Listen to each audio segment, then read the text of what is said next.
cho cái đêm ye cho riêng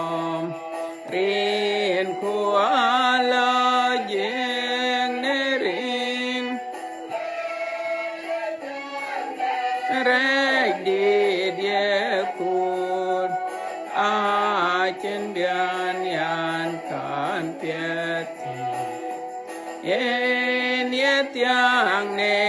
yet kote yen et yere genyai chok kwot ken nin tek pya chok yer bantin yen ye awang gag de pir chok adek ne nom pal deg yin ye ya yin dien diam na pya ye alu ne kwera ter hallelujah obedient to care ko abjal coach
hallelujah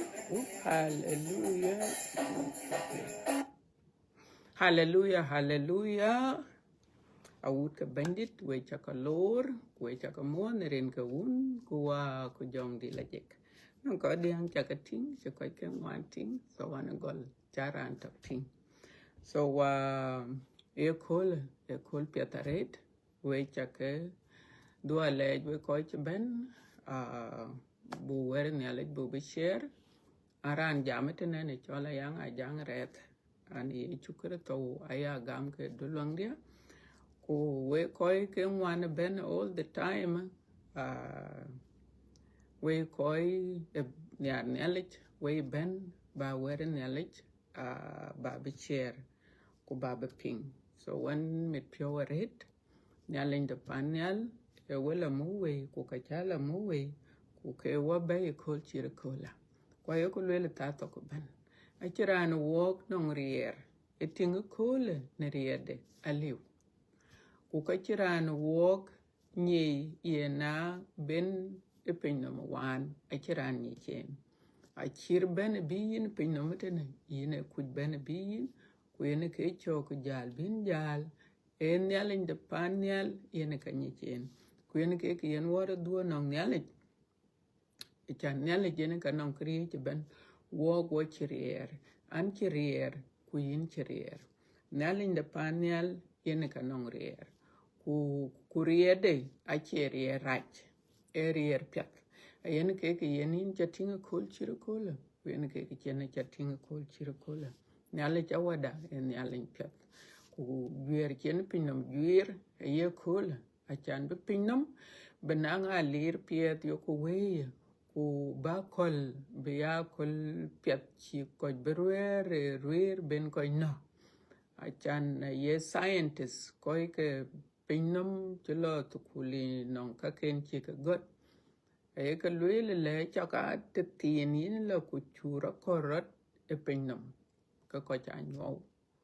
ku cha ka te tin yin la ku chura kol wei bilonial beran medway e pinam ke ko cha to e yuir so nial in the pan nial yo ku dua lech ne ke bien ke ka piet ka loy wo ka ta to ku ben na cho ku rach ti man ni we ken pinam e tiang re ku ban nial in the pan nial e dia ka ko pio dia ka ko pio ne yin ku en ku ke wo chai tinga kol chira kola so when can kin wala twing wobe lo Bible date Bible den ke den ben waran miet ye kul atobung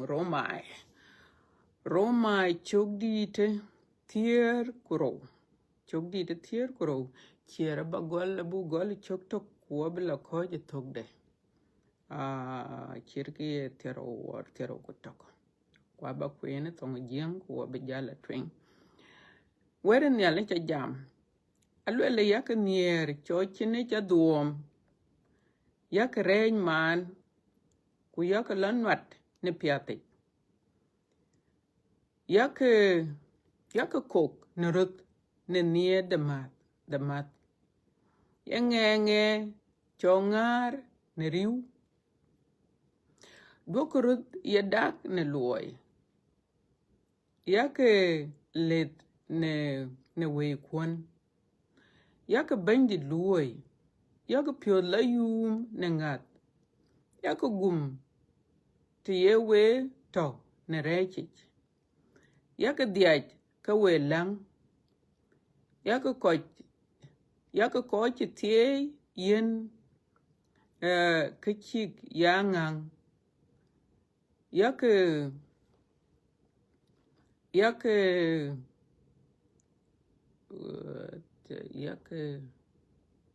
gung okay tene cha do nwan war ku ka cha ben nwan mane alwela yak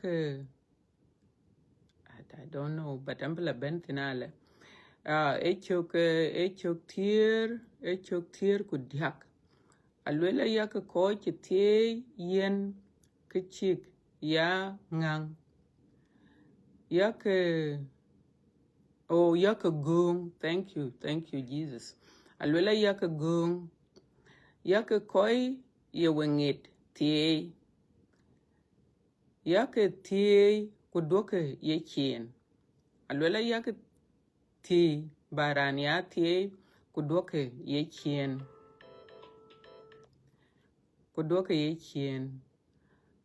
yak pyo la yum when koi la pyo yum ku yak diaw when koi diaw yak pyo thong nerut doke pyo yenang ka bany yak pyo kur doke nim kwon ye chok dit ne nyin de kan doke rej yeran loy we yeduk ne rej alwela doke rej yeran loy we yeduk ne rej yak kan tak ka yela chap yak kan tak ka yela chap ne ko nyin ka dia ti yewe yelew ne biag duon cái we yen nang dor ne koch ke dia do kerut yongor do kerut ye gor koñ ñaar keek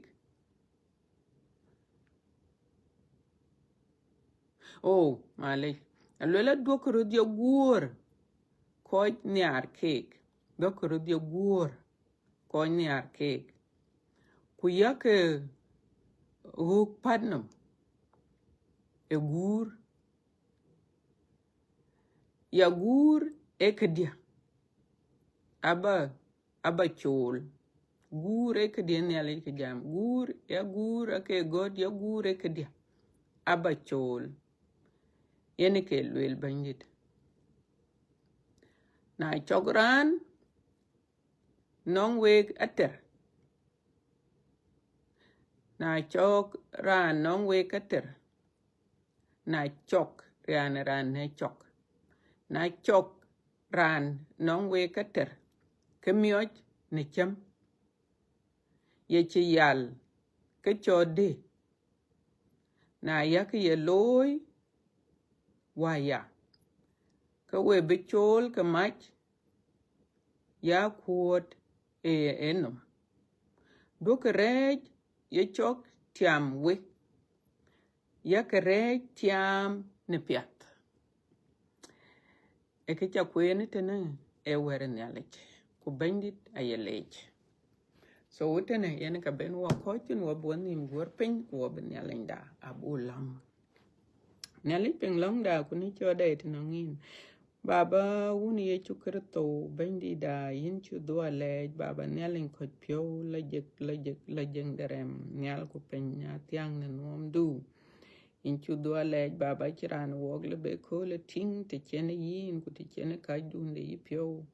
ku kanyi ku baba mana de ko cha ka jor eta den ne chene lwel ba ka jor yen ka chin ka jor yen yakoba nyalendit kuna cha wacha tinga ko chiro ko le baba ka yoko nyar bu chat ne byongdui ayoko nyar bu chat ne long ku yi ku ka yin ka bu ngor ayin ka nyi del la chiran wong nyi del ku ka chiran wog le bu wed juir ku wed wacha le be pir ti chinin yin yakoba en ka yen wa yi long ku en ka yen wa yi ti ba wa to jong di la jek ne ta baba ku be atokan wok na ta to ka ben yin yakoba ago ka wel kun ka go ka ya la chap na wa pyo e ka chom na wa pyo yin yakoba ne lwel chin lwel wan wel cha ba ka god ne ka pyo gad wel ku gad long ku na wa pyo yin bandit ago na bore ka wa yere jai ne kinyi wa wel ku baba kai pyo no wok chawo che dut ke wel kun ka kwen ran lang tene yin yakoba bandit ayin yin ka ba kon tok ne lek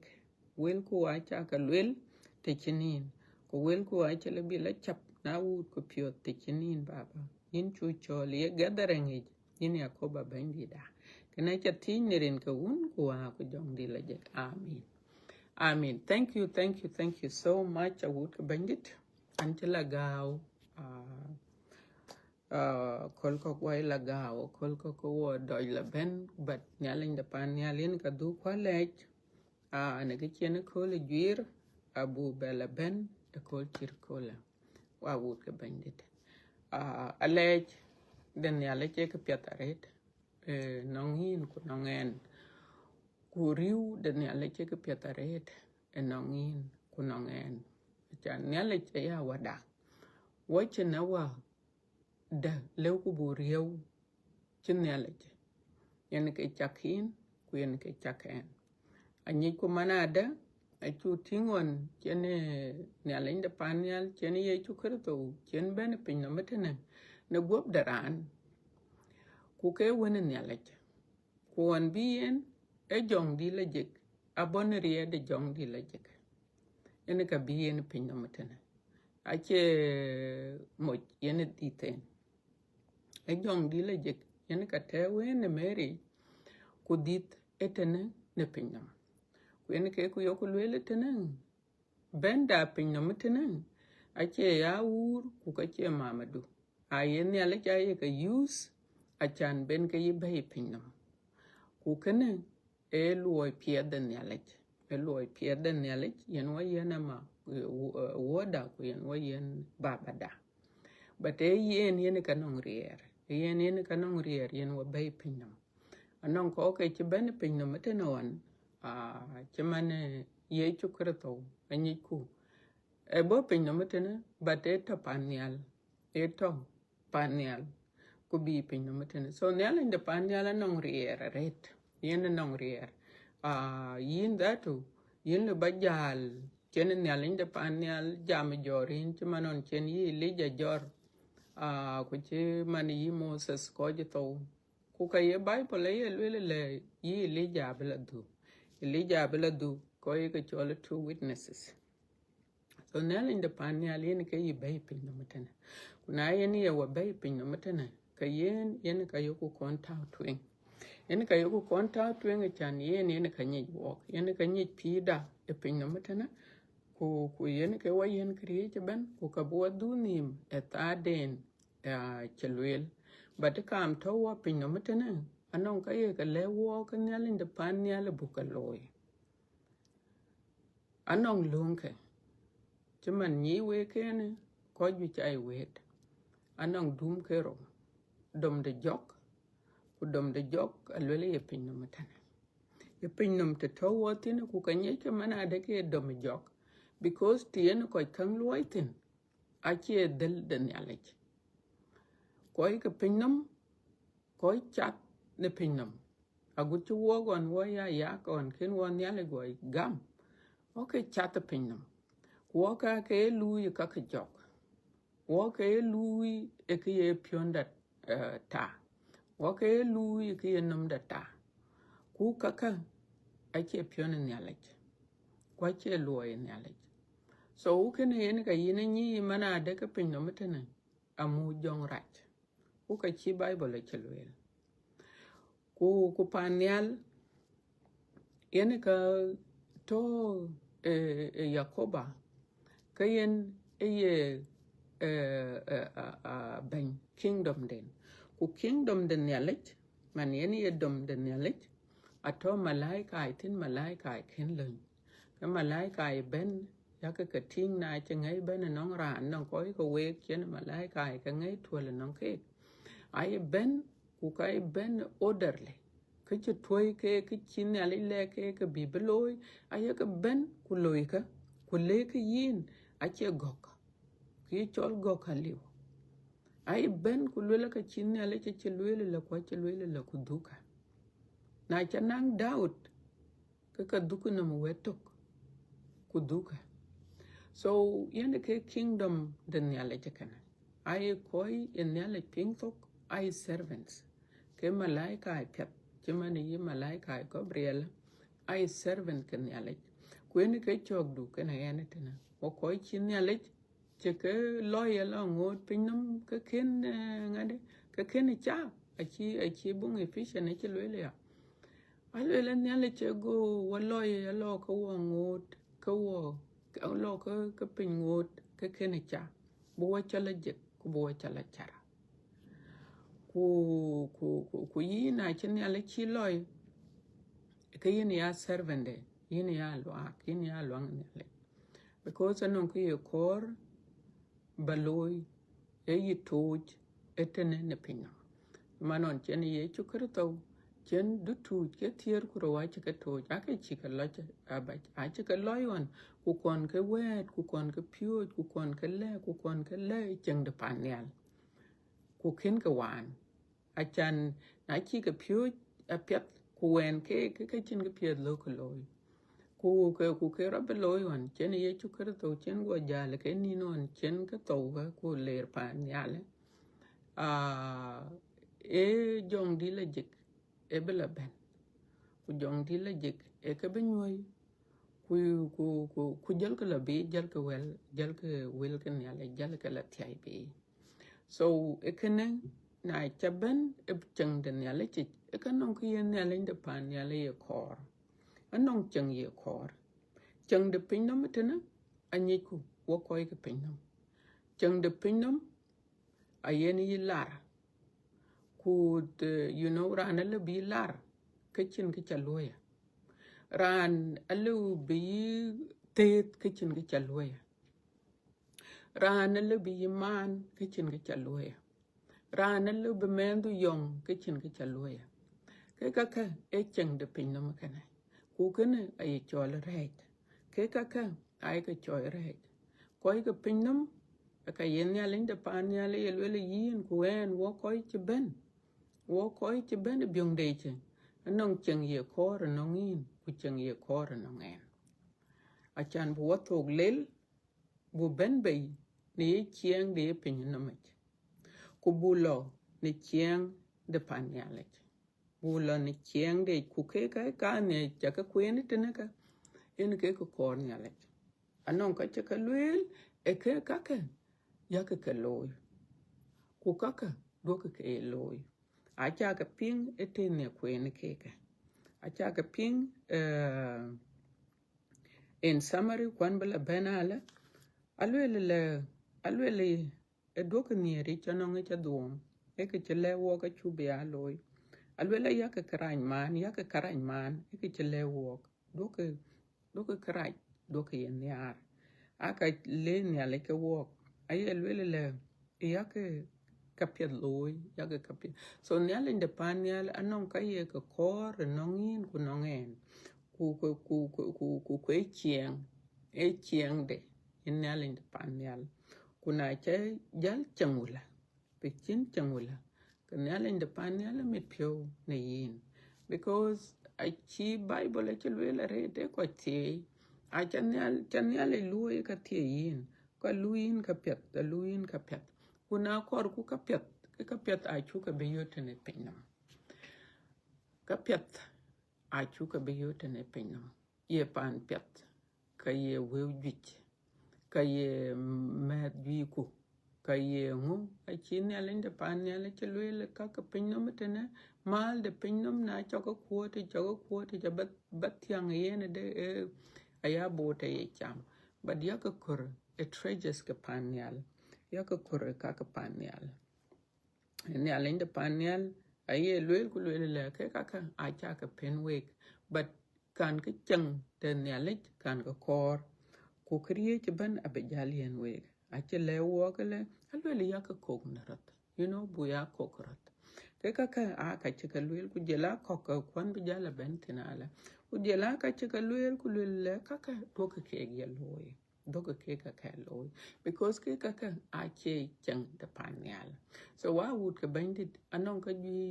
totane pinam na ca ben bay te chin ben bay ku ca ben byong ne ale ci ka yin ne ale ci yen ni ku ka yi lewnyan yin kara ca ye ka ting yin kara ca ye ka ting ku koy kok ci ben e chang de ne ale ci ai re ca ye ka man a ci be loy so ke wo ka mana yo yelwela yin ku ene yelwela bo wa tog lel ni chang de pin no me bo wa tog lel ku bo ben bay na ko ci chang de pin nom anong ka bich nong ka bi raj nong ka ju raj rana le bi la ti ko le ku le hin ya pet ku war pande ne jing na la taran ku le ran yin nge yin ya pet kalas ke ko chanagrat koy ko karano lo bu ko to batikene alwen ya linde pan ya le ke unnecessary donc pio di riak we koy ci ben e chang de ya le ci ku we in fact ran ci ben byong de ya le ci yen kay be la taret yen kay la ret ku kay riet anan non koy ko we ko mana achin kare ye ka loy but we ka lar kulela we kwat chin pio ya ku mora yin la ya ku ura yin la ne alen pan ya le palke cake alwele le doko hok you know palke cake ke chan ke koy ka a koy chat e chan de pin no me a chi e chu ker to che lwele on baba palke karai ken e ke ka ku ke loy ka anong ferek ben ran chat pin no Kuran ci ben e cheng de nele ci. Ran ci ben e cheng de nele ci e kaka aye ka gum. E chirke leke aye ka gum. Beran be $1 yino. Katik ay ci piomit. Or be moinda be tingdu be loy krach ne yinom ki yinom tong ku le tare na era ne nele ka le nele de panel le pelka you know pelke ka le gure kede le nele de panel gure kede en ke ne cha pengtene alwe ka bu ku do bu gur kuna pelen e ka batin nele de panel abeloy ke cheloy yak ngot timan chene ne chene bible yak ngot ka chinele chika luel yak ka ngot non ka chika luel e be ka luoyin abe ka loy o ka chen ka wog tonim abe ka loy so yin a china dier dit bin dier e ke chiran chat pinom be luoyin na palen te pelin ke ka nyalin de pan nyale pio mier e yin e pio mier e luel mendia wel chacha ka ping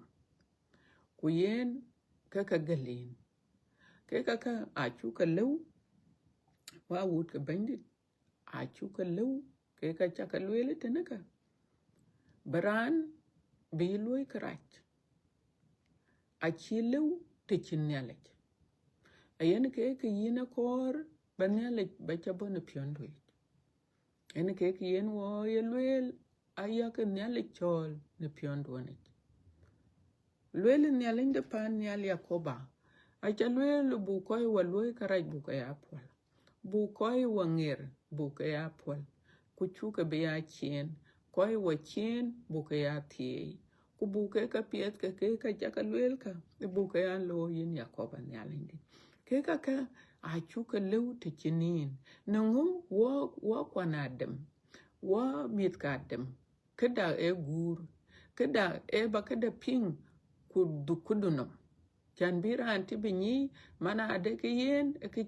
chelu yin a che ke pet ku ka chi be dotin yen ne le chawada yin ke wayo ku bu pir bu pol ku bu chang bu pol ku ka chalo yen baba yin tie ani arba ke dol kun ka ni arba ka kwani bar na pio ku bar yana dor e dor yen ka leban ke ka yin lelew acha ka lew ti chin dor ka yin la cha ka lew ti chin ne dun bayena ka cha ka lew ti chin lie de pio yin ko ba yin ke ben ke ne ke mi piet ka yi dor ku yi mi de pio ku yum de pio e yin bandit yin ka bayan be kon yin bara pio yakoba bar ku kwanyen chowen chalew ke kaka langwe nerin ke chukrito bandida amen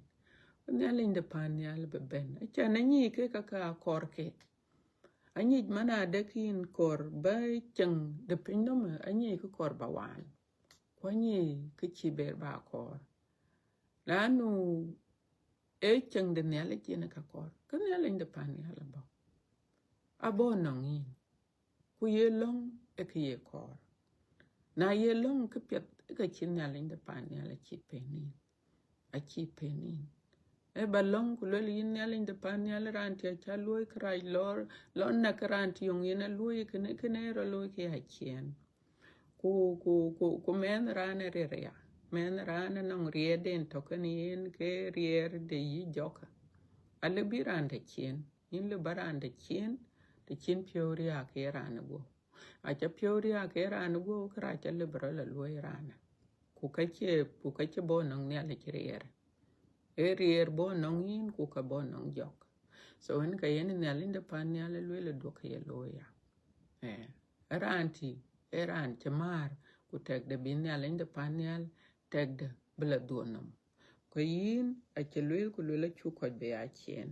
so ne le de pan ne a che le wo ke tene che ja le wo ku le do ko de ting ka we dokoro dia ting o dunrote ting kin dit ne konni ekene dire pyo anon koy kok yen ran ka jaman wene nge ku an nyan nge ku an makata ku an yinela ku yin yenga yin tino men koy ko ke kai koy dit ku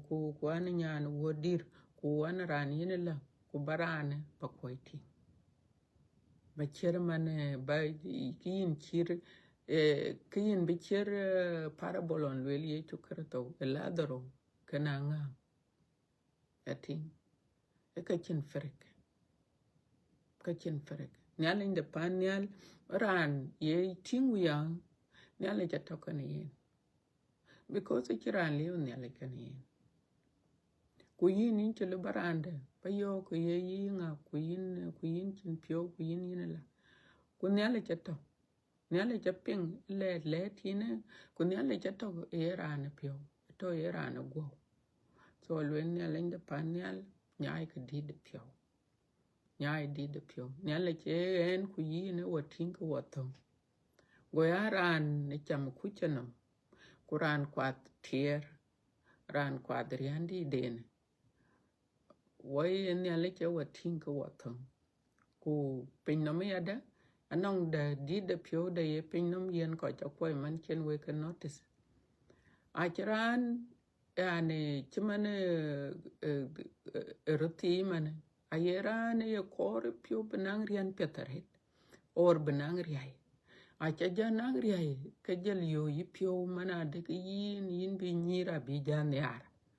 ku jariandu jel kwat rian du ne rian pie du no kuna kwaten ke yin roti ko ka ye tinke ke che roti yin roti ye dir pyo ngo ne area hen ke chi yen dir pyo but berinam ta beri ai bi ja yen dir pyo de man che kunika kwene ke chogo tene man koy non wew ai pyo dir ret achan ngo ai ke wew ken to kan ke achinde ko wew ke ka bino ka chogin ke pyo chadit e kunika ku ke karaj non rande lube nang pandi den ku pandi den ka e jalgoy ku ka chen pyo jadira ret kwa woyen koy kokpin ku yen ke choga ban e ke koy ka di den pyo e ben ni material e ben material area ka choy dit pyo ka choy proud ku ke pandi te ka choy proud ku ka e wew ji to kan yi ka choy proud ku ke ban to kan yin ka choy yin dit pyo kana jal tingda jal ke ya ka ngo ka yin ke dele ne ale jal bai ku bai pyo jala dir e ka che jam so kana akor pol pal ku dir pyo ku yokorot korpen nyal in the panyal anyar koy ka pyo korpen jong raj yen ka lo nyen wan jong raj e dir pyo anything dir pyo akor bany nyalej ku yongu e bany yen ka ye ting ka yen ye kden bien chadit achante chen bany ka roting chiki cheran but jelango kune karajaret ba kiti material ti yen ka bacho jernial ku yen ka bin pyo dir ku yen ka bi yen dir pyo ku yen ka bi radio ku yen ran ditaret e koy tak mana ye pyo korpin ye chukar to wona chutin won chen ben pin no metena a che pyo korpin ret won chen pyo korpin ku lo pyonde nale ku yen ke yen nale le wo bu pyonde bu ya loy in fact ngade a title e pir ne loy in nale che ngante to yin nale che non ka yen nale ka kor non yin ku ke ba pyonde ba loy pyonde nale ba loy kwen ke chi chukar to che ba loy on ku nyudo te yen loy tin you know ka kor nale ke be ka ba loy a che ka ba loy la be ka tien to ku le it is finished ku jel wa yo ku le ya ka kar ka ye ka loy yen ye chukar to buya kar anon ku chele wo ku bu loy ka yene kene ka loy ku to lwen ya linde panyal dok woni mid yani barande ba kadang ba chuok pin ku bayro chadit rande no mali wo kresano e chirandit ko chiran ko wo kresano wo thong ranto woni non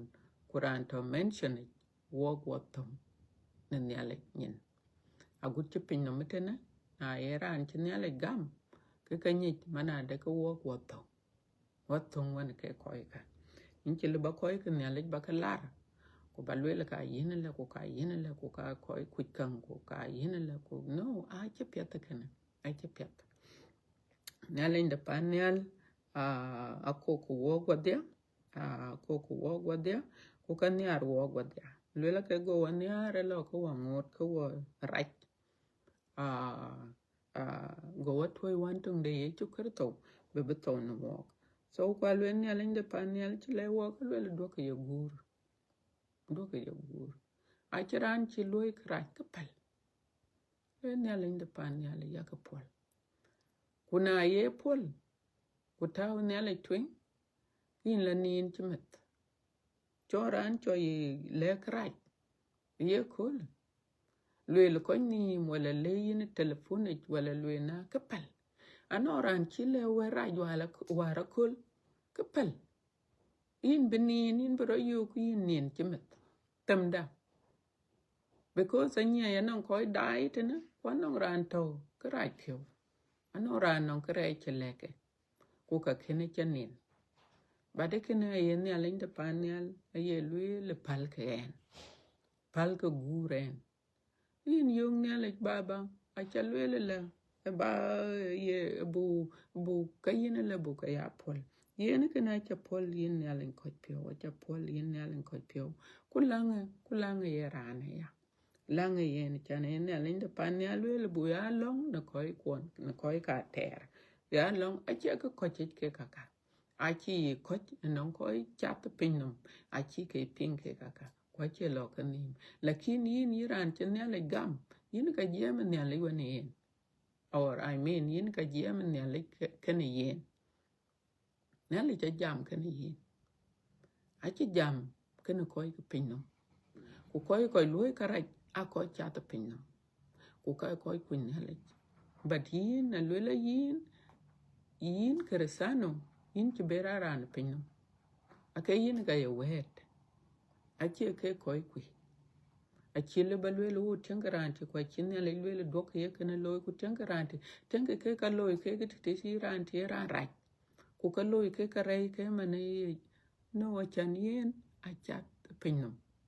ku yin ya hon kinin go ben nang nyale en ku yin I know wana ya kana yin ya hon chat en pinnum ko en nyale en yin ya en lui karaj ku koy man loy en karaj so nyale inde pan nyale wa yo ko chube ya gur na nong ran chi loy krach wa wut ka bandit ka pal dono gur e chule wo ka apal ka dono ye gur chin nyale inde pan nyal because na ye gur ku ye ka kudunim ku ye pyoria ka kogu krech a chitiam Correct a chitiam kwen ke Bible ay le wo kala ay le do ko to chatiam re ke ye re je watiam de e watiam te yen wo ka chin ya le kalwel e chu ka beloy yo ku ka loy kare chatiam wo kwen ke ye jokor jokale bran toj ran kinin kon jamone ran kinin kon jamone Anto live pengen. Okay, thank you.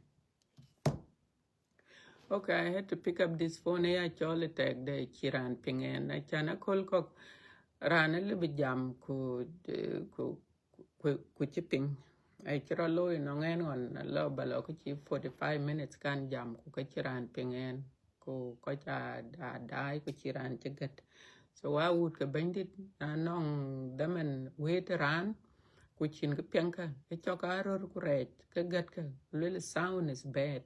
gat ka waya loy ka thumbs down a chan buting ku ya interact ka ya you know anong ku pia dun kor ba got kin gat ku du ya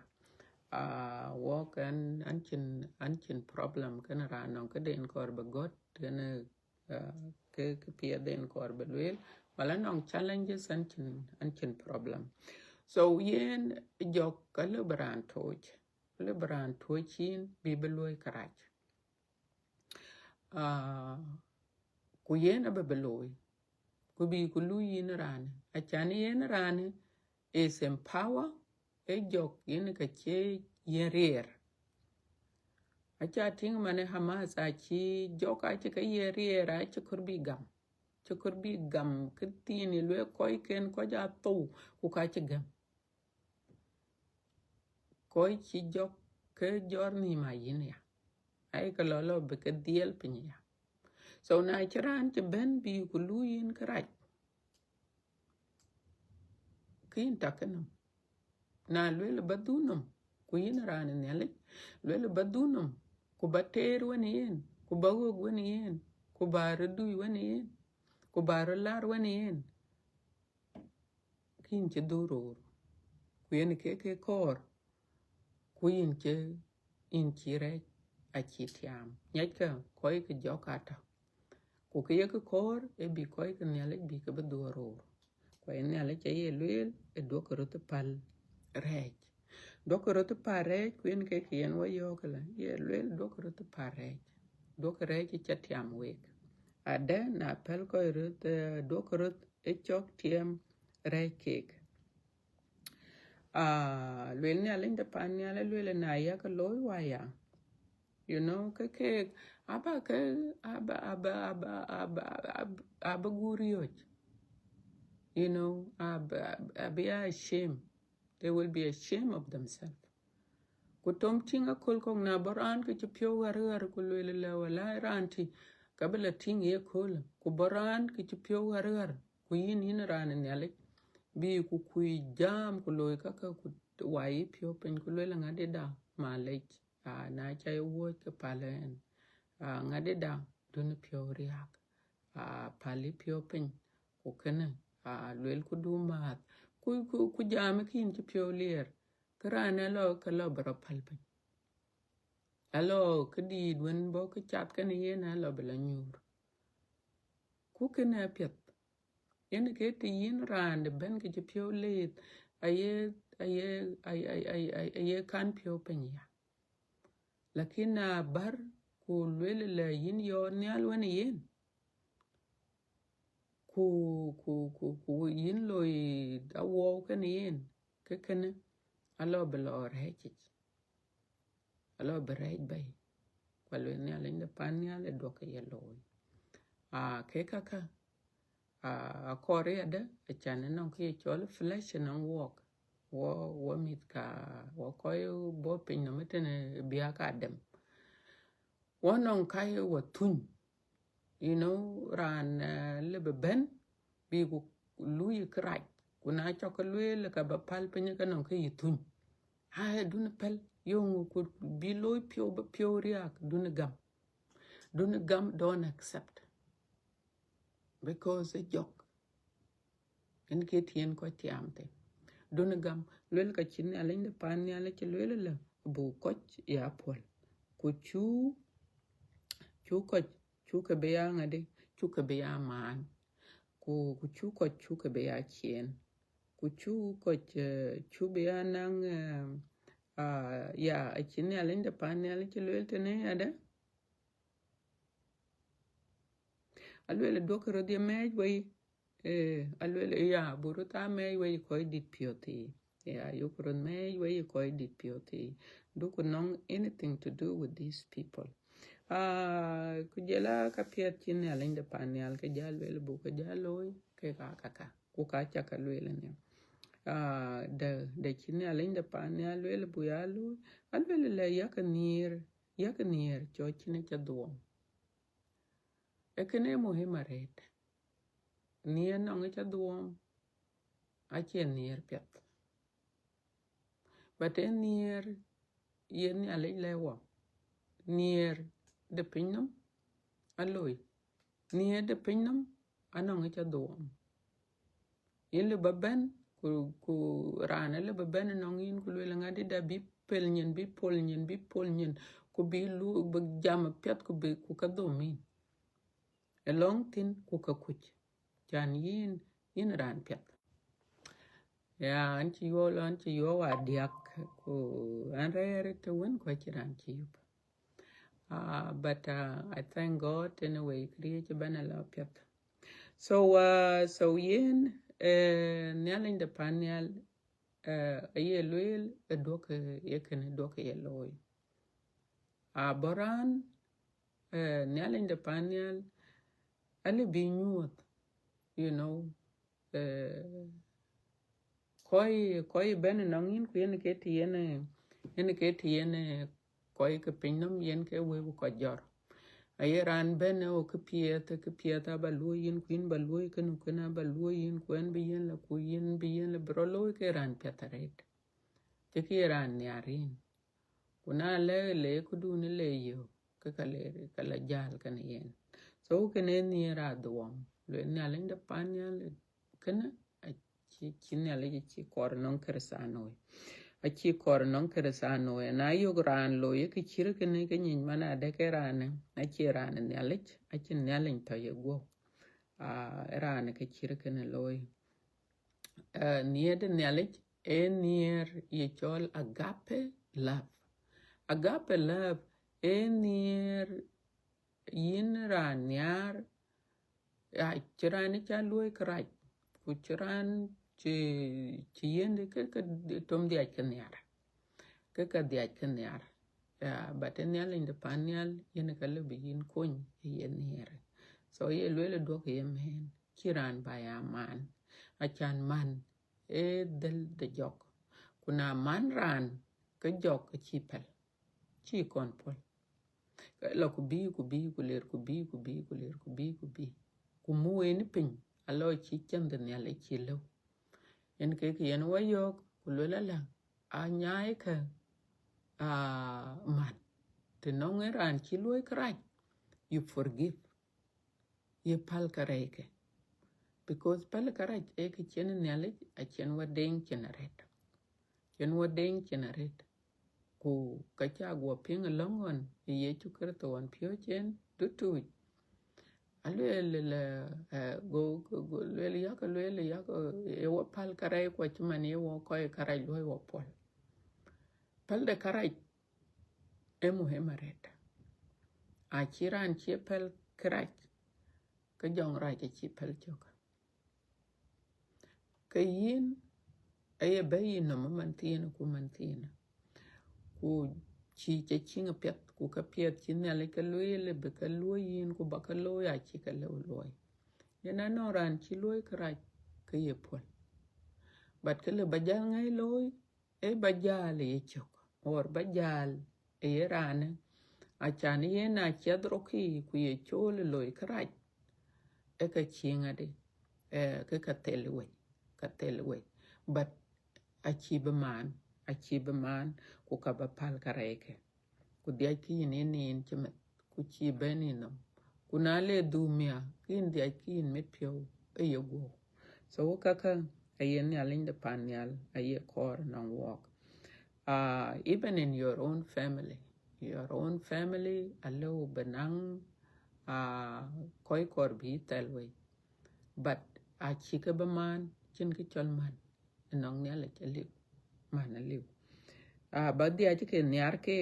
lakin yin le baran mejwe ku ye long ke ga chan ben yalin de panyal ba dor ba bay ben yalin de panyal ba nier ba bay chan ke ka a chi men rana chi ka lo a cha ya ka chi lo aya cha chol jam dor panda ka ku liu nyali ka cha lo ku ke chiele chnongen so nyalin de panyal nong near ye kor nong in kwen ku ka che near nong cha duom che man chen we ka ping near binia sincere near in ko pal karai ken near na chiran chi lui kra chi ko le ka pal chairman ne ale chalo ne ale chago wan yar ala ko wangot ka warat go wat toy wan tung de ye chu karto dungu be beto ne yin ko en ekene ay chole near so near e baran luoi ka pet baran ya luoi ka pet ku yen ga chi bible che lewo ka le ya ko ko ka ne ale ya ka yen ke ka nga na yo ku ko ka ne ale ke walk why one member yokurut kun ku yoku nang tang tok yen ke chin bible che lule buya ni mi atok pionda be atok benom da be atok buya takatok but na ye de kanisa ye te ku ye tok te ku ye koi ka man ku ye koi ka jam wa yin la ku lule koi ka wa yin la ke tene e nang rej ke kene a near can walk em fruit buya body of Christ ku body of Christ ye chukrito yen ke nom de kanisa kuna ye chukrito nom de kanisa ka ye ka lewo ka yoku ke ping ku ke ka korbu ka ya loy kuna yoku ke ping ku yoku ke loy ku wo chelo bu member de church chulo bu loy krai ku ka chulo bu man wo chelo bu ye te wachele bu kanisa te tok ku ke kaka ache luoi den yalet luoi men ran ku ke luoi chene yen jok yen kurbu kaka yalet bu kario but kor bu ko cha long ka yin ya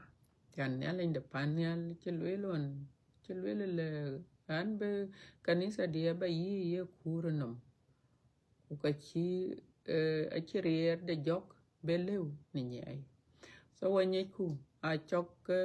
karaj chok git kene keresanoi kanel in de panel to uka bo bebe abo bebe kwa bo koj bebe uka cha bedu echeng den ya leche so kor bu ya long ke koi ka che kor bu ko ja dol ku be ka ya yong so yen ke yen ya ling de pan ya le kor na walk bu ya long rot chelwele na chiran chi yeror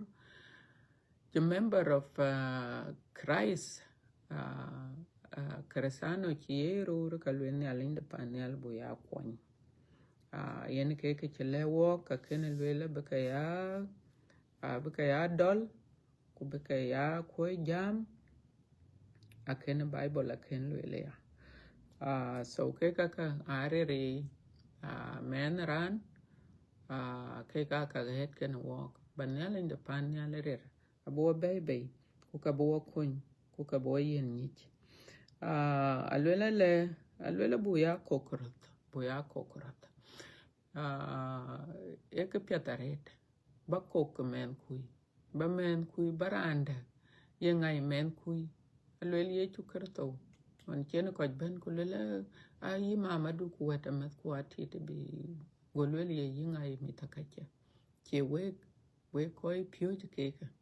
so Cresano disciple koi chen yale gam koi chen ben no yale ke kai wata mat ken ku ke kai wata mat ken ke ye chukrto ku wok ya ku Cresano kok ai mitakache kwa it doesn't matter baben no ku baben juro ku baben no ye kawaja wale Chinese wale African ka walk ai nge ken men ken ke ka ye Bible aye ka le walk ku ka nyalen de pan nyalen le ran ke wel chen ka ping ku loy ke ye le ke ye ti ban alwele ka biya wa ya yene ne ke chi ye chukrto che lwele ya so ye chukrto we what nim te yen walk to ne wel ka yi ku yo ku wel ka ping alwele ya ke to ka we la pyo yum you know, buya to kitchen ke wadir ya to ko wala pio yum chiman chen bible ilwel tene alwel ya ka karer dal we gum, you know, krisano ya gum mana kwana ko ji we to gum kwa cha pin ko ji cha we to gum ku gum che ka ko ku gum to mana ku krisano ya gum ano ran che no kol war tene na wo ga tene America kwa che ran raj e were ne le chen ka ye lwel kwa were ne le bese ka ne ye ne chen ge che lo e lo ngadi university ku bela jam kan mit achan mit a che bela lwek roti a che bela lwek nyiti a che bela lwek akela jam kan cake, you know, aye kala challenge e were ne le na ye ran che no mar ku ku were ne le aye ka challenge yen ke ye loy ku ke beno so pinnum a chatting koi ke ne le aye ke ngir a diu ran gak a chan yen a chiran che kon lar a chin kre che kon loy e were ne le yen ke de ne le loy ku jela ka yen ne le ke kor enong men ran che man jueren ke tene le na le ke juir enong mit ke tukul ka che lo kani koi kok a che ke de but so yen ke to pinum ko chai ke ngir koi ke ne le ai ke ngir ku ka be ke ngir ku ngeta be lo ke dit cho ka yin man ku loirat ki ni ran che la nyala ret ku jama ret lo baren ti ret ke koi ke pinam a batin ku nget ke yin ku joka la ke ngetin long tin ku koi ke pinam a bi ngere long bi ka chi bible a che ka le wo ku ka be ka gum le nyalin de panyal e ka a be ka gum chan ko cha ta tong a chin tong yin ta tin ki ni chimet aliu tong ben a yin to kin chira juir ku ka yin to kin le rot ku ki yin lo kin takanam yong bero lo ku barat gel wede ku be ngo yende so wa would ka bandit ngit adinam enong keresa noy a chi bo nong men ran ka bo nong jok ko ja tak e ko ke nyalej ai ke ai che ting ki chiran che ben bi belwe kra che ka luyin attack lanu yungu ko ja ta tong ku ka alwela ba ka gu alwela ya ke karer dalwek ba ka ya gu alwela ya ka to ka we la pio yum de pio ya ka pinga tanan ene ke wa kon ku do de nyalej ene ke wa kon do de nyalej ene ke wa kon so ke ka na lew nyalej ka chiran lew ke ka gum en nyalej tok en ke yen piat bu nyalej bu ya chol pionde ku bu wog bu kon alwela bu ya diaw kene kersano diaw ku bu ya dol kene koy dal kene yen nyalej de panyal chane chi kor na kersano na toka gumit ke kai wo wadia ane kersano ku gumiye kul manwar yen wo ka pinga non kersano chika yala dom won chirman yi Iran ku tew ke sijini kwa ya bun wana nga bun chika ya dom won chiri China ku tew ke sijini yi won ko ka Africa yi Eritrea ku tew ke sijini kurane lob to sijini run ke detem ku ke bas e ke chen wer nyale loyel koy ka lela buya long ke buya gum na gum kersano yin gum wen ke na dol ka yin dal wen ke ka chan walk way one member way tok ku dun ku way te ku dun ku rote ko jam ku dun ku rote yelar ku dun ku rote yo ko wa pyat barad yo yin ke du pen pyat na ranti or baradio ki ni abun piatranti ekena liu benong nialet liu ki yin ya akor buwa pio dia kwor pen ko bu nialin da bu ya tau twin kwa lele bu ya to ko lang ne ta to ko ben ya ko to ko lang ya ko nialet ti bu wa yen nich bu wa wom ko be wa yer ben wo karer jara bu ka ya tiam anti bu la twin are dwa wut ke bandit ke ka le bible ka walk yalin de pan yala nong cheng ye kor nong in ku nong en kwa ye le walk mana de ke cheng de pin no marach ku ka nong e long ke ku ke long ke pin nom ke long ko ka pyat ku long ko ka rach ku ka che long e lo ke ni chieng den yala a che long lo ke ne cheng ko yala ka yen yala che le bak baitin yin iran che ben bay ne cheng de pin no mai dun ber ba du cheng pin no mai ku dun rod ber ba cha telway ura ber ba cha telway a chan min ma ba ben bay cheng de pin no mai ka non kai kor bi dunam ku yin dun ber ba gam kor ba ko ne riede ne alechit ku ne alen de panyal yen ka ba ya long yen ka ba ya long a chan bo mo nim ne chiang de bo mo nim ne del de ko ba long ka ba ka got wa pyo go na bo ka ka pinnum ka wala tak ne long chin ne le lel ko le do ke so ke ka chi ka le wo ka ta na long wa wut ka bandit ai long aka chin ne le de panyal ka le chu ka ba ya loy chu tingon adam kan kawa yong cho ka lun aka yo ko le do ke tim do ka cham e tim ne nyin de piat ko re do ka cham ko le cham ke tim ka chemo tin aka yen tim gak le cham ka ku tim tung do ka cham o ka yen ke che bele ke ka do ko lo yen ka chi la lo o yen ke tuo che be kwen ke le ne le wo ke ko la le do ke ne lo ku do ke ne lo ku do ke ne lo a chin ferik it's the same ai long kan yale so yen wa wut ke bandit ke long kan yale ka abu ka kwanchok ko ka bu ka kwanchok ne rie den yale ko wok yo ku long rot yo ku long na koch ko yo ku long na wut ke bandit yo ku long ne ban ka kan yale yo ku long ne panda yo ku long na rot chan long en ke chin yale yenwa alwele be waya ping along it aboya ping along it ke chilwele nyale so na chi long ke tembale ya long kuna ku long yin jam wene nyale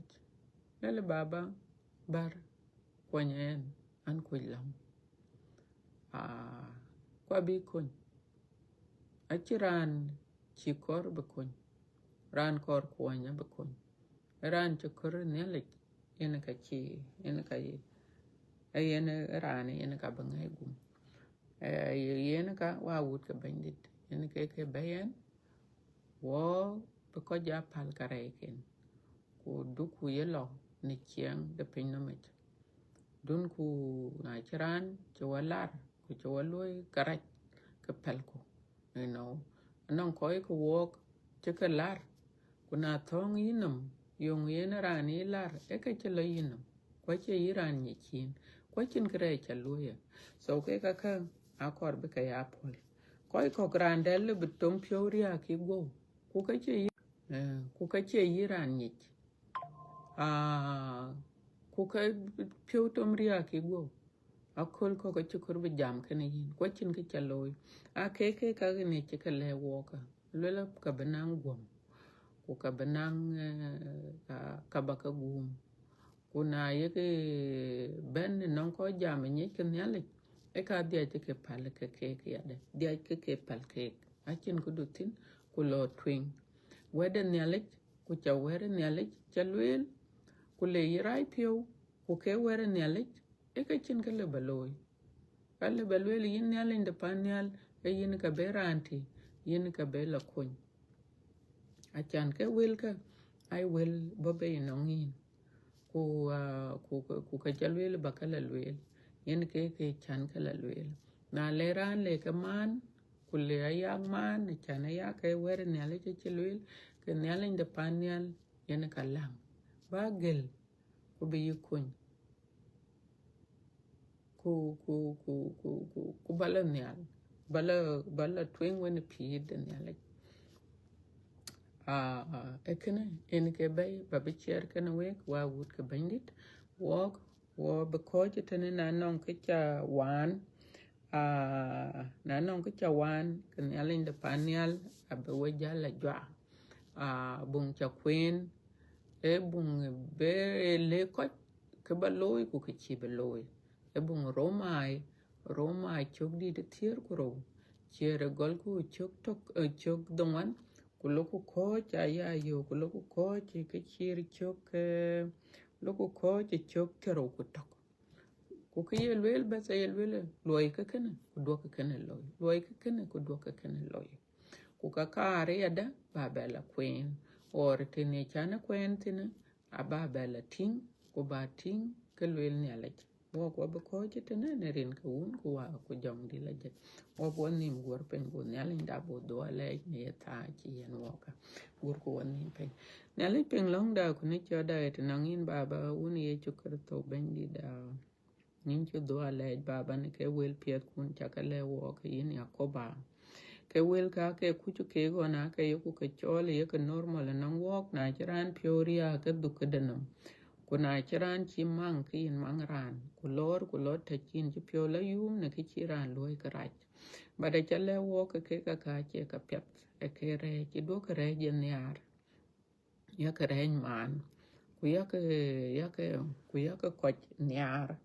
ku do ke lu ya duom do ke kang lo ya duom bandit ke kaka aka ke kudu ke wo koy ke pinam chan ke kaka ke chet wo katin kuman chin ben chin wala ke kaka e yinin ka bo ko nyin ya ko ban yalen pir in ka ben piot ko yi ku yin ka be ke wel ka ba ke chum ni piot ko yi yinin ke ben wena dor yin ke ben wena nier yin ke ben wena kai de pio yin ke ben wena yum de pio yin ke ben wena lie de pio yin ke ben wene kapiat yin jong di la je ke kapiat kun ka yin ke wog be kon ne ke jana che ka ke token wog ti man ni yin ni chanda kwen ke chin wa yo do ke ka lo yen ben di talang na ud kun ti ben ye kola kai pio ne ke kulor ne piot ke ni chom ke wel ke ne piot ke ni lo ne gut ke ni yin yakoba bandit te ke baba jwa ke ne ke wel kun chakal wel ka chan wel ku ai rie ne yin a che rie ra yak ku ka che rie ra rande ai rie yin yin yakoba kwen ke chok de kwanyen ke wel ke wel kun ke baba baka chwa ma pyo ya da baka gara pyo agwo ka ya ta te chen ko le re ben ku cha ka lo yin yakoba ne alende kiran le bo kon e yin to papa awut kun che bena ye ka jwa na ta to ko ban ye ka gel ne gon to ka tin gel gut ke ni gel marken gel werken gel baiken gel mitken yin yakoba bandit ku ka be yin ya loy eran chi ni yin ke yi loy na kiran ku chi na chile be loy yin bandit yen mergut kwa yi anang gut ko nang ke yi ka chol wa me gwe ni chang du ku ni pi du baba ka yin ka be gut kwa mere yin ka be man ger yin ka be ger chatul man chin wan chin le ger abetul no won to chwal ka tin yin yakoba bandit en kaka ke ka ti ka yin baba yin ke ger e chirana wo ke ger men ran e ger ne yin bandit en baba ka cha ka ti yin rin ka un ku wa ko jong di la amin I mean, thank you so much. I would have been the way coach Ben, which I could do a leg, ku lang her walk, ku Banyal in the panial by Juya de Bella Loy, Bella Benacol, the Bubeba Matacol, and Chijir, a pet of coach it and then in Kawun, Kua, Kujong de Lajek. Amen.